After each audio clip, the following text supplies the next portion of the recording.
सर्वांचे मनपूर्वक स्वागत आपल्या मॅथ्स पंढरी या यूट्यूब चॅनलमध्ये। संख्या व संख्यांचे प्रकार भाग 5 हा व्हिडिओ आज आपण या ठिकाणी बनवत आहोत। कसोट्यावर डिपेंड असणारा हा व्हिडिओ, अत्यंत महत्त्वाचा असणारा हा व्हिडिओ, महत्त्वाचे एक्झाम्पलचे प्रकार आपण या व्हिडिओमध्ये घेतलेत आणि सर्व कसोट्या ज्या की अति महत्त्वाच्या कसोट्या की ज्या आपल्याला माहिती पाहिजे त्या कसोट्या आपण सुरुवातीला विचारात घेणार आहोत। त्याविषयी माहिती घेऊया की ज्यावर डिपेंड आपला हा व्हिडिओ आहे आणि एक तरी एक्झाम्पल्स परीक्षेमध्ये कसोट्यावर डिपेंड असतं।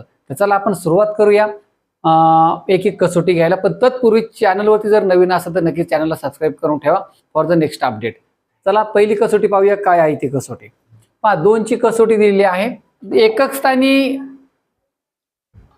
0 किंवा 2 किंवा 4 किंवा 6 किंवा 8 यापैकी एक जरी अंक असेल तर त्या संपूर्ण संख्येला 2 ने निशेष भाग जातो। ज्या संख्येच्या एकक स्थानी एकतर 0 असावा किंवा 2 4 6 8 यापैकी एक जरी अंक असला त्या संपूर्ण संख्येला 2 ने भाग जातो आणि बाकी 0 उरते। आता आपण 3 ची कसोटी पाहूया। 3 ची कसोटी फार सोपी आहे, लक्षात राहण्यासारखी। ज्या संख्येच्या सर्व अंकांच्या बेरजेला 3 ने निशेष भाग जातो त्या संपूर्ण संख्येला सुद्धा 3 ने निशेष भाग जातो। पहा या ठिकाणी मी एक उदाहरण घेतलं 231। या ठिकाणी अंकांची बेरीज करा, 2 आणि 3 5 आणि 1 6। 6 ला 3 ने भाग जातो, बाकी 0 उरते, म्हणून 231 ला सुद्धा 3 ने भाग जाईल। भाग देऊन पाहू शकता। कोणती संख्या घ्या, 732 घ्या।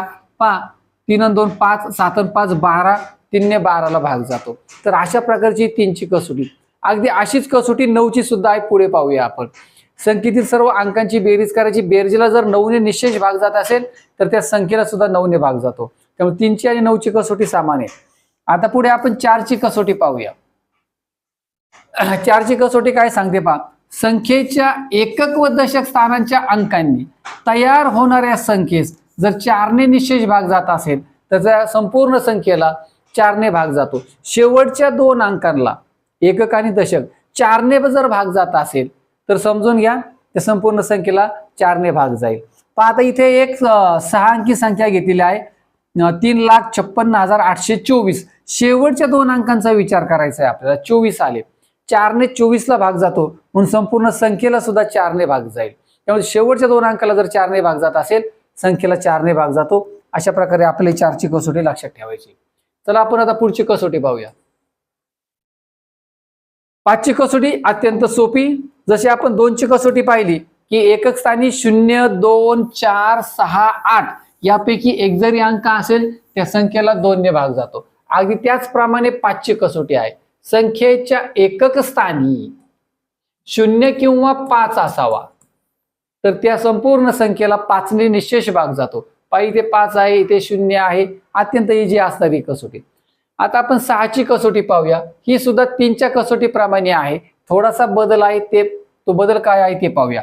ज्या समसंख्येच्या, समसंख्याच पाहिजे, विषम संख्येला भाग नाही जाणार, सर्व अंकांच्या बेरजेला 3 ने निशेष भाग जात असेल तर संपूर्ण संख्येत सुद्धा 6 ने निशेष भाग जातो। संख्या समच पाहिजे हे लक्षात घ्या। 3 च्या कसोटीमध्ये अशी काही अट नव्हती सम विषम वगैरे, 6 च्या कसोटीमध्ये ती अट आहे, संख्या समच असावी। त्या समसंख्येतील सर्व अंकांच्या बेरीज करायची, त्याला जर 3 ने भाग जाते असेल तर 6 ने सुद्धा भाग जाणार। पहा मी या ठिकाणी एक एक्झाम्पल घेतलं, 54 36 ही संख्या सम आहे, एकक स्थानी 6 आहे। अंकांची बेरीज करा, 6 3 9, 9 4 13, 13 5 18, 18 ला 3 ने भाग जातो, त्यामुळे संपूर्ण संख्येला 6 ने निशेष भाग जाईल हे लक्षात घ्या। 6 ची कसोटी जी आहे तिची कंडिशन आहे, पहिली कंडिशन संख्या सम असावी, संख्या सम आहे, अंकांची बेरीज 3 च्या पटीत असावी म्हणजे 3 ने भाग गेला पाहिजे। जर या 2 कंडिशन फॉलो झाल्या तर समजून घ्यायचं त्या संख्येला 6 ने निशेष भाग जातो। पहा आपण भाग देऊन पाहूया। 54 36 भागिले 6 करूया। 54 36 भागिले 6, 6 9 54, 3 ला भाग जात नाही, ठराविक 0 घेतला, वरून घेतला 6, 6 6 36, पहा पूर्ण भाग गेला 906। चला आपण पुढची कसोटी घेऊया, 7 ची कसोटी। 7 ची कसोटी काय सांगते आपल्याला, संख्येच्या एकक स्थानी असलेल्या अंकांची दुप्पट करून, संख्येच्या एकक स्थानी असलेल्या अंकाची दुप्पट करायची आणि ती दुप्पट राहिलेल्या संख्येतून एकक स्थान वगळून टाकायचं, राहिलेल्या संख्येतून वजा करा. हीच क्रिया पुन्हा पुन्हा करा. 2 अंकी संख्या तयार होईपर्यंत हीच कृती करा. जोपर्यंत 2 अंकी संख्या आपल्याला मिळत नाही तोपर्यंत ही कृती सारखी करत राहायची. यास जर 7 ने निशेष भाग जात असेल तर संपूर्ण संख्येला सुद्धा 7 ने निशेष भाग जातो. एकक स्थानच्या अंकाची दुप्पट करायची, ती दुप्पट ते एकक स्थान वगळून राहिलेल्या संख्येतून वजा करायची. जोपर्यंत आपल्याला 2 अंकी संख्या मिळत नाही तोपर्यंत ही कृती करतच राहायचंय सारखं वारंवार.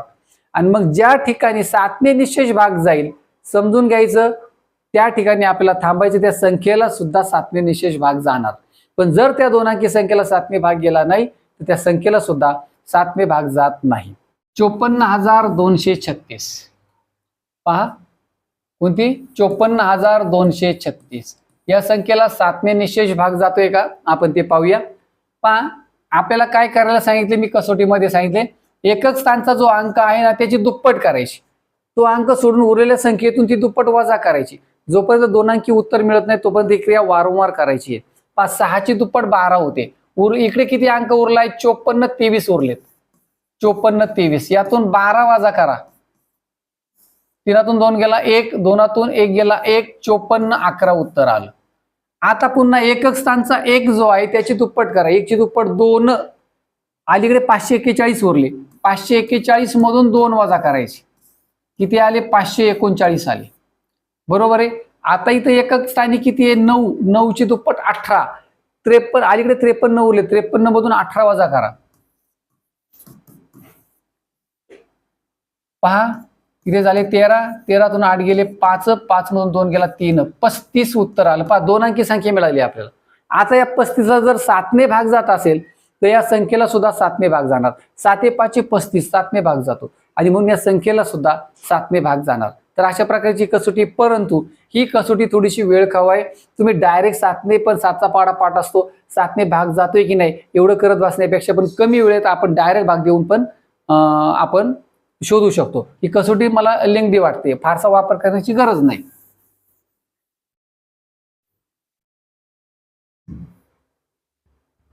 आपण पुढची कसोटी पाहूया. 8ची कसोटी पहा काय सांगते आपल्याला.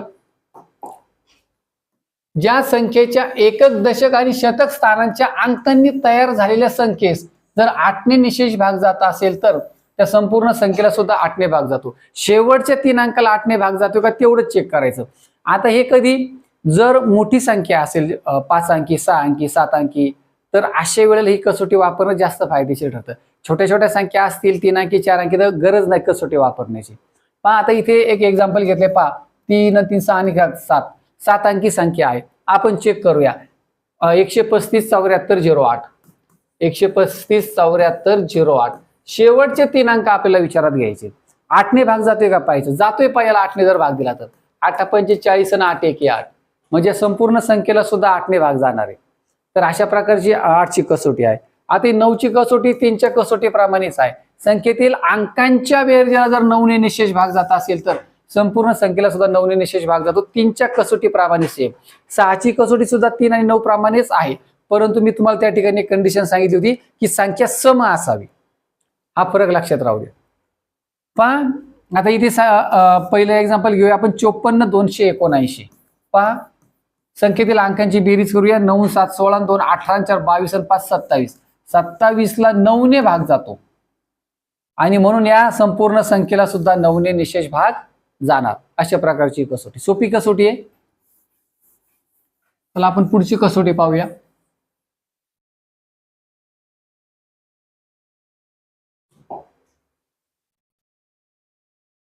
दहाची कसोटी सर्व कसोट्यांच्या मध्ये एकदम सोपी.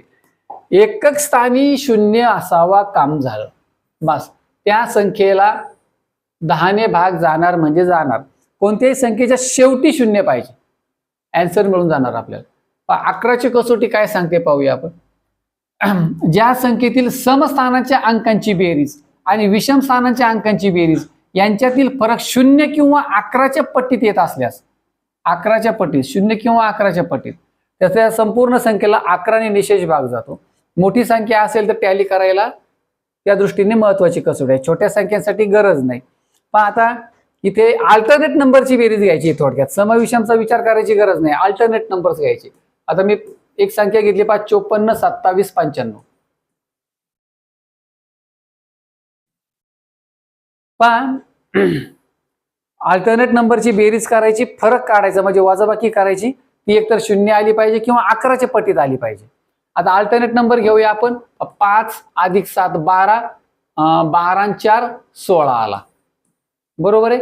आता उरलं कोण? 5, 5 आणि 2 7, 7 आणि 9 16. पहा 16 आणि 16ची वजाबाकी आली 0. एक तर वजाबाकी 0 पाहिजे किंवा 11 पाहिजे. तर अशा संख्येला 11ने निशेष भाग जातो, हे लक्षात घ्या. समजा इथे 0च्या ऐवजी 11 आले असते किंवा 22 आले असते तरी सुद्धा त्या संख्येला निशेष भाग गेला असता 11ने. आता आपण 12ची कसोटी पाहूया. येथे 12 बरोबर 2 × 2 × 3 किंवा 4 × 3 अवयव येतात. 4 × 3 यावरून ज्या संख्येतील एकक आणि दशक स्थानांच्या अंकामुळे तयार झालेल्या संख्येस 4ने निशेष भाग जातो आणि त्या संख्येच्या अंकांच्या बेरजेस 3ने निशेष भाग जातो. अशा संख्येस समसंख्या 12ने निशेष भाग जातोच. पहा एक उदाहरण घेऊया आपण. एवढी मोठी कसोटी लक्षात ठेवण्याच्या ऐवजी मी तुम्हाला शॉर्टकट सांगतो. कोणत्या संख्येला 12ने निशेष भाग जातो? या ठिकाणी तुम्हाला 2 कसोट्यांचा वापर करायचा, एक 4 आणि 3. 3ची कसोटी माहिती आहे आणि 4ची कसोटी माहिती आहे. त्या संख्येच्या बाबतीत 3ची कसोटी चेक करा आणि 4ची कसोटी चेक करा. या दोन्ही कसोट्या जर या ठिकाणी फॉलो होत असतील तर त्या संख्येला 12ने निशेष भाग जातो. आपल्या 3ची कसोटी माहिती आहे, 4ची पण आहे, आपण पाहिलेलं आहे उदाहरण. पहा मी एक संख्या घेतली 132, याला 12ने भाग जातोय का ते चेक करायचे. आधी या संख्येला 3ने भाग जातोय का ते पाहायचे, त्या दोघांनी पण भाग जातोय का ते पाहायचे. दोघांच्या कसोट्या चेक करायच्या. 3ची कसोटी माहिती आहे, अंकांची बेरीज करायची. 2 आणि 3 5 आणि 1 6, 6ला 3ने भाग जातो हे लक्षात घ्या आणि म्हणून 3ने सुद्धा या संख्येला भाग जाईल. आता या संख्येला 4ने भाग गेला पाहिजे. या दोघांनी भाग जात असेल तर 12ने या संख्येला भाग जाणार. आता 4ची कसोटी आपल्याला माहिती आहे, शेवटच्या 2 अंकाला 4ने भाग जात असेल तर त्या संपूर्ण संख्येला 4ने भाग जातो. शेवटचे 2 अंक 32, 4 × 8 = 32, म्हणजे 132 या संख्येला 3ने भाग जातो, 4ने जातो आणि म्हणून या संख्येला 12ने 100% भाग जाणारच. 12ची कसोटी काय आहे आपली, की त्या संख्येला 3 आणि 4 दोघांनी भाग जात असेल तरच त्या संख्येला 12ने भाग जाईल.